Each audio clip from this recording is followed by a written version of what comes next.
Good morning students. मैं last class में आपको बताया था कि फ्लेक्सिबल बजट क्या होता है और ये कैसे बनाया जाता है। जैसा कि आपको मैंने पहले ही बताया था कि फ्लेक्सिबल जो बजट होता है, लोडशील बजट, वो क्रियाशीलता के विभिन्न स्तरों के लिए बनाया जाता है। क्रियाशीलता स्तर मतलब उत्पादन क्षमता का कितना, टोटल उत्पादन क्षमता का कितना उत्पादन किया जाएगा। ये 60% भी हो सकता है, 70 भी, 80 भी, 50 भी। ठीक है। और लोडशील बजट बनाने के लिए हमें जो लागत होती है, हम लागतों को 3 भागों में बांटते हैं: वेरिएबल कॉस्ट, फिक्स कॉस्ट और सेमी वेरिएबल। वेरिएबल कॉस्ट जैसे मैंने आपको पहले बताया था कि उत्पादन के अनुसार परिवर्तित होती है। टोटल कॉस्ट, अगर उत्पादन डबल हो गया है तो टोटल वेरिएबल कॉस्ट भी क्या हो जाएगी, डबल। तो क्वेश्चन में हमें per unit variable cost given होती है, नहीं होती तो हम निकाल लेते हैं और उसको जितनी भी यूनिट उत्पादन की गई है उससे मल्टीप्लाई करके हम वेरिएबल कॉस्ट निकालते हैं। वेरिएबल कॉस्ट में हम प्राइम कॉस्ट शामिल करते हैं, डायरेक्ट मटेरियल, डायरेक्ट वेजेस और डायरेक्ट एक्सपेंसेस। इसके अलावा कोई वेरिएबल एक्सपेंसेस भी हैं, वो सब इसके अंतर्गत हम शामिल करते हैं। फिर वेरिएबल कॉस्ट के बाद हमको स्थिर लागत में बांटते हैं। स्थिर लागत मैंने आपको बताई थी, कुल जो स्थिर लागत होती है उत्पादन के प्रत्येक स्तर पर 50% करो, चाहे आप 60 करो, चाहे 80, चाहे 100, सब पे क्या रहेगी, सेम स्थिर रहेगी। और उसका तीसरा आता है सेमी वेरिएबल कॉस्ट। तो सेमी वेरिएबल कॉस्ट होती है वो उत्पादन के अनुसार परिवर्तित नहीं होती है, इसलिए सेमी वेरिएबल कॉस्ट को विभिन्न लेवल्स पे दिखाने के लिए हमें उसको 2 भागों में बांटना पड़ता है, वेरिएबल और फिक्स्ड। सेमी वेरिएबल को वेरिएबल और फिक्स में बांटने की कई विधियां हैं, जैसे मैंने आपको पहले ही बताया था। उच्च एवं निम्न स्तर तुलना विधि, परिवर्तनशीलता अंश विधि, एक ग्राफिक और न्यूनतम वर्ग विधि है जिसका हम बहुत कम प्रयोग में करते हैं। पहली 2 विधि है परिवर्तनशीलता अंश विधि और उच्च एवं निम्न स्तर तुलना विधि, इनको हम प्रयोग में लाते हैं। तो अभी तक जो क्वेश्चंस थे उसमें मैंने पिछले क्वेश्चंस में हमें परिवर्तनशीलता का अंश गिवन होता था, ये बताया होता कि सेमी वेरिएबल में कितना पार्ट फिक्स्ड है और कितना वेरिएबल। जैसे 60% वेरिएबल है और 40% फिक्स्ड है, तो हम वेरिएबल अलग करके 60%, 40% फिक्स निकाल लेते थे। अब मैं आपको एक ऐसा क्वेश्चन बताऊंगी जिसके अंदर आपको विभिन्न लेवल्स की कॉस्ट गिवन होगी। आपको ये भी नहीं बता रखा होगा कौन सी वेरिएबल है, कौन सी फिक्स्ड। आपको खुद देखना पड़ेगा कि कौन सी वेरिएबल है, कौन सी फिक्स्ड और कौन सी सेमी वेरिएबल। और उसको सेमी वेरिएबल को फिर वेरिएबल और फिक्स में बांटने के लिए जो विधि हम प्रयोग में लाएंगे उसको रेंज विधि कहते हैं, उच्च एवं निम्न स्तर तुलना विधि। ठीक है। तो कई बार क्वेश्चन में हमें 2 लेवल्स गिवन होते हैं, तो 2 लेवल्स गिवन है तो उन दोनों लेवल की तुलना करते हुए हम लागत का व्यवहार की गणना करते हैं कि लागत किस प्रकार की है, वेरिएबल है, फिक्स्ड है, सेमी वेरिएबल है। सेमी वेरिएबल है तो उसको हम कैसे बांटेंगे। अगर हमें 2 से ज़्यादा गिवन है तो उसमें निम्न और उच्च 2 लेवल ले लेते हैं, उन दोनों लेवल की तुलना करते हुए हम लागत निकालते हैं। तो इस क्वेश्चन में जैसे कि आप देख रहे हो, हमें पीरियड 1 और पीरियड 2 में गिवन है। प्रोडक्शन गिवन है, पीरियड 1 में 50,000 हुआ है और पीरियड 2 में 70,000। और टोटल प्रोडक्शन कैपेसिटी कितनी है, 100% है, और 100% पे कितना है, 1 लाख। ठीक है। और हमें 60 और 80 के लिए बनाना है। तो क्वेश्चन में हमें जैसे डायरेक्ट कॉस्ट गिवन है, इसमें देखने की जरूरत नहीं, सीधा डायरेक्ट मटेरियल आपको गिवन है 1 लाख। 1 लाख कितना है, 50,000 इकाइयों के लिए, तो डायरेक्ट मटेरियल पर यूनिट कितना हो गया, 2 रुपये।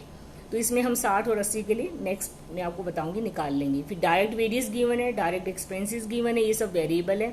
नीचे भी कंज्यूमर मटेरियल्स है, इनडायरेक्ट लेबर है, रिपेयर्स एंड मेंटेनेंस है, इंस्पेक्शन चार्जेस है, डेप्रिसिएशन है। इंश्योरेंस जैसे आप देख रहे हैं 5,000 है, इसका मतलब फिक्स्ड ही है। सैलरी 6,000 है, ये फिक्स्ड है। कंज्यूमर मटेरियल 12,500 है, इसको अगर आप 50,000 से डिवाइड करके आप देखेंगे तो ये लगभग आएगा, ये लगभग आपका 25 पैसे आता है। ठीक है। दोबारा अगर इसको अगर 17,500 को 70 से करेंगे तो भी 25 पैसे आएगा। अगर सेम आ रहा है डिवाइड करने से, variable cost per unit same आ रही है, उसी अनुपात में, मतलब इसका मतलब उसी अनुपात में, प्रोडक्शन के अनुपात में ही लागत बढ़ी है, इसका मतलब ये क्या है, वेरिएबल है।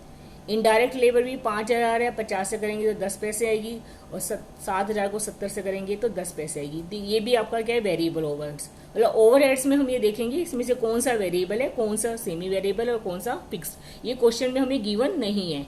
ठीक है। ये हमें गिवन है पर हमें ये बता नहीं रखा कि कौन सा वेरिएबल है, कौन सा सेमी वेरिएबल है, कौन सा फिक्स्ड। तो फिक्स तो आप देख लेंगे ना, जैसे डेप्रिसिएशन, इंश्योरेंस और सैलरीज दोनों 10-10 है, 5-5 है, 6-6, तो इसका मतलब ये तो फिक्स ही रहेंगी हर लेवल पे। और कंज्यूमर और इनडायरेक्ट पर यूनिट हमने नंबर ऑफ यूनिट जितनी प्रोड्यूस हुई है उससे डिवाइड करके देखा है तो दोनों में सेम आ रही है, इसमें भी आपकी दोनों में सेम आ रही है, तो इसका मतलब ये क्या है, वेरिएबल है। और नेक्स्ट आपका जैसे रिपेयर्स एंड मेंटेनेंस है, इंश्योरेंस चार्जेस है। रिपेयर्स एंड मेंटेनेंस को 7,000 को 50 से करेंगे, 9,000 को 17,000 से करेंगे तो दोनों अलग अलग आएंगी। इसी तरह इंस्पेक्शन भी अलग अलग आएगा। तो ये हमारी क्या हो गई, सेमी वेरिएबल। डिवाइड करके आप देख लीजिए, बेशक 7,000 को अगर आप 50 से डिवाइड करते हैं और 9,000 को 70 से करते हैं तो दोनों में अंतर आ रहा है। इसी तरह इंस्पेक्शन चार्जेस हैं। अब इस क्वेश्चन को कैसे सॉल्व करेंगे, अब ये देखिए, ठीक है। जैसे कि 60 और 80 पे बनाना है।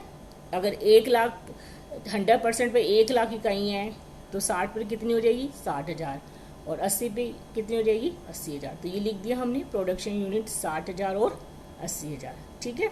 उसका डायरेक्ट मटेरियल पर यूनिट कितना आ गया, 2 रुपये। आप देख रहे हो ना, 1,00,000 है और 50,000 से डिवाइड किया तो कितना आया, 2।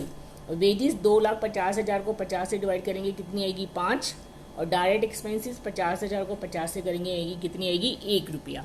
तो यही हमने दिखा रखा है। डायरेक्ट मटेरियल हमारा 2 रुपये, तो 1,20,000 और 1,60 हो गई। डायरेक्ट वेजिस 5 रुपये है, तो 60 को 5 से मल्टीप्लाई किया 3,00,000 हो गया, और 80 को 5 से किया 4,00,000 हो गया। और डायरेक्ट एक्सपेंसेस ₹1 आई है पर यूनिट, तो 60 को 1 से मल्टीप्लाई किया 60 हो गया, और 80 को 1 से किया 80,000 हो गया, ठीक है। तो ये टोटल हमारी क्या होगी, प्राइम कॉस्ट। इसके अंदर हम ओवरहेड्स जोड़ देंगे। ओवरहेड्स में इनको 3 भागों में बांट के दिखा दिया हमने, वेरिएबल, सेमी वेरिएबल और फिक्स्ड।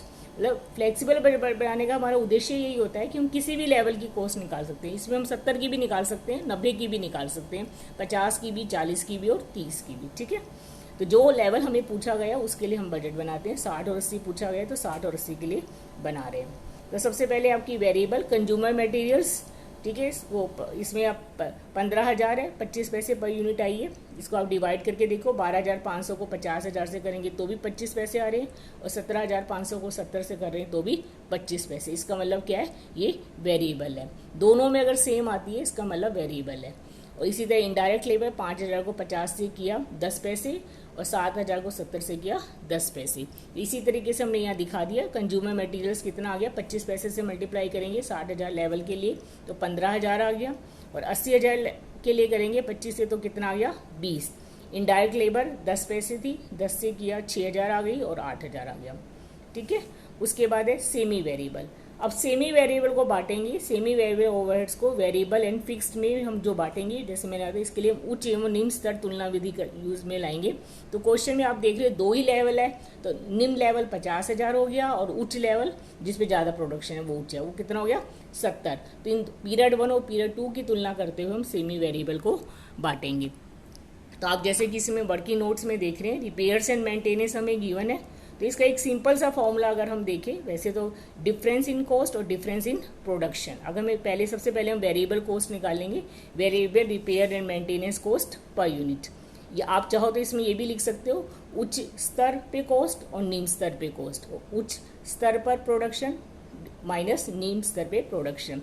तो वही मैंने आपको दिखाया है। उच्च स्तर पे कॉस्ट कितनी है, 9,000, और निम्न स्तर पे कॉस्ट कितनी है, 7,000, और प्रोडक्शन कितना है, उच्च पे 70 और निम्न पे 50,000। तो डिफरेंस कितना हो गया कॉस्ट में, जब आपने अगर प्रोडक्शन 50,000 से 70,000 बढ़ाया है तो 50 पे 7,000 थी और 70 पे 9 हो गई, तो डिफरेंस कितना हो गया, 2,000 का। और प्रोडक्शन कितना बढ़ा है, 70 में से 50 घटाए तो 20,000।